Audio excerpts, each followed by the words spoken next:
परमाणु युद्ध, ऐसे दो शब्द जो सुनने में ही डर पैदा कर देते हैं।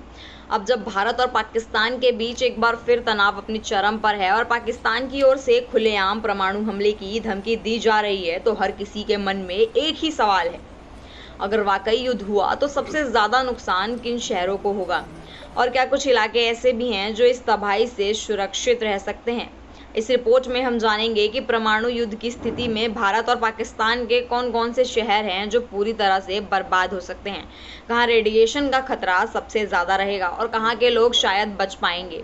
भारत और पाकिस्तान के बीच एक बार फिर हालात गर्म होते जा रहे हैं। जम्मू और कश्मीर के पहलगांव में हुए आतंकी हमले में 26 लोगों की मौत के बाद देश में गुस्सा साफ देखा जा सकता है। इस बीच पाकिस्तान के रेल मंत्री हनीफ अब्बास ने भारत को सीधे परमाणु हमले की धमकी दे दी। उन्होंने कहा, हमने शाहीन जैसी मिसाइलें सजाने के लिए नहीं रखी, जरूरत पड़ी तो भारत पर चलाएंगे।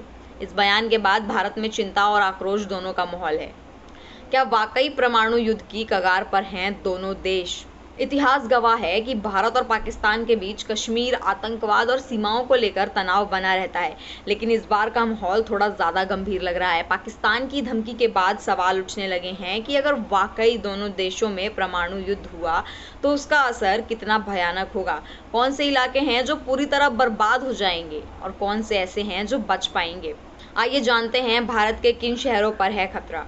विशेषज्ञों की माने तो पाकिस्तान अगर हमला करता है तो उसका निशाना भारत के वो शहर होंगे जो आर्थिक, सैन्य या तकनीकी रूप से बेहद अहम या बेहद मजबूत हैं।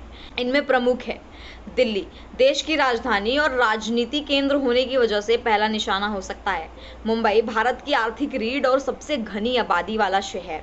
बेंगलुरु, तकनीकी और डिफेंस इंडस्ट्री का गार्ड। हैदराबाद और अमृतसर जैसे शहर भी हो सकते हैं। इन शहरों में हमला हुआ तो ना सिर्फ लाखों लोगों की जान जाएगी, बल्कि भारत की अर्थव्यवस्था और सैन्य तंत्र को भी बड़ा झटका लगेगा। पाकिस्तान के कौन से इलाके हैं जो बर्बाद हो सकते हैं? भारत भी जवाब देने में सक्षम है, और ऐसा हुआ तो पाकिस्तान के ये इलाके पूरी तरह तबाह हो सकते हैं। इस्लामाबाद, देश की राजधानी होने के कारण इस्लामाबाद एक केंद्र बन सकता है। लाहौर और कराची, पेशवार और रावलपिंडी। अब जान लेते हैं कि किन इलाकों पर नहीं होगा खास असर। हर परमाणु हमले की एक सीमा होती है। अगर हमला सीमित रहा तो कुछ क्षेत्र शायद इसकी सीधी चपेट में नहीं आएंगे, जैसे भारत के पूर्वोत्तर राज्य असम, मेघालय, दक्षिण भारत के कुछ हिस्से जैसे केरला और तमिलनाडु, और मध्य भारत के छोटे शहर और ग्रामीण इलाके। हालांकि रेडिएशन का असर लंबे समय तक पूरे वातावरण पर पड़ सकता है, जिससे पर्यावरण और फसलें और जल स्रोत भी दूषित हो सकते हैं। अभी के लिए इतना ही। ऐसी ही लेटेस्ट खबरों के लिए देखते रहिए कौतुक न्यूज़। मैं हूं आपके साथ साक्षी उपाध्याय। धन्यवाद।